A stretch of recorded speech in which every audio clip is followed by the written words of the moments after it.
జగన్ మరోసారి వివాదాస్పద వ్యాఖ్యలు చేశారు. రప్ప రప్ప నరికేస్తాం ప్లకార్డులను సమర్థిస్తూ నరికేస్తే మంచిదేగా అంటూ జగన్ చేసిన కామెంట్స్ దుమారం రేపుతున్నాయి.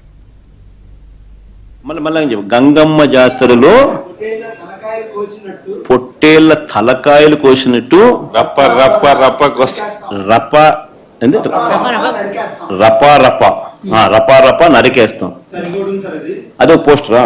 టీడీపీని రప్ప రప్ప కోసేస్తానని కూడా అంటున్నాడని కూడా సంతోషపడదు.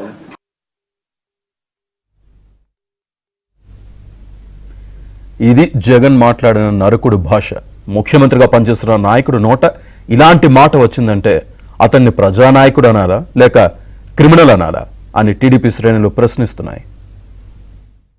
సత్తెనపల్లి పర్యటన వాడుకోవాలని జగన్ చూశారు. కానీ బ్యాచ్ బల ప్రదర్శనతో 2 ప్రాణాలు బలయ్యాయి. పోయిన వారిని పరామర్శించడానికి, వారి బంధువులను ఓదార్చడానికి సమయం కేటాయించిన జగన్ వైసీపీ శ్రేణులు రోడ్లపై మాత్రం వీరంగం వేశాయి, రౌడీయిజం చేశాయి. రప్పా రప్పా నరుకుతామంటూ సినిమా డైలాగులతో ప్లకార్డులు ప్రదర్శించి క్రిమినల్స్ పార్టీ ప్రతినిధుల్లా వైసీపీ కార్యకర్తలు వ్యవహరించారు. పోలీసులు హెచ్చరించినా, వద్దని వారించినా వినిపించుకోకుండా రౌడీయిజం చేశారు. ఇవన్నీ ప్రశ్నించినందుకు జగన్ మీడియా ముందుకు వచ్చి కొత్త భాష అందుకుంది. ఇంకా చెప్పాలంటే ఫక్త్ ఫ్యాక్షనిస్ట్ తరహాలో వైసీపీ నరుకుడు భాషను మాట్లాడారు. పైగా 1కి 2 సార్లు అడిగి మరీ పదే పదే నరికితే మంచిదేగా అన్నారు.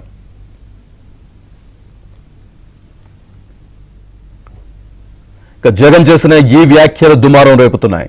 జగన్ నైజానికి ఈ వ్యాఖ్యలు నిదర్శనమని కేసు పెట్టాలని టీడీపీ డిమాండ్ చేస్తోంది.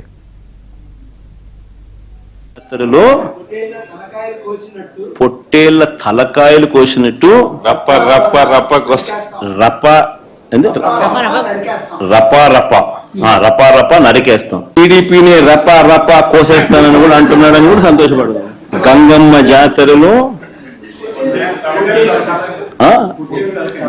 పొట్టేళ్లు తలలు నరికినట్టు రప్ప రప్ప అని నరుకుతానని చెప్పి ఆయన అంటారంటే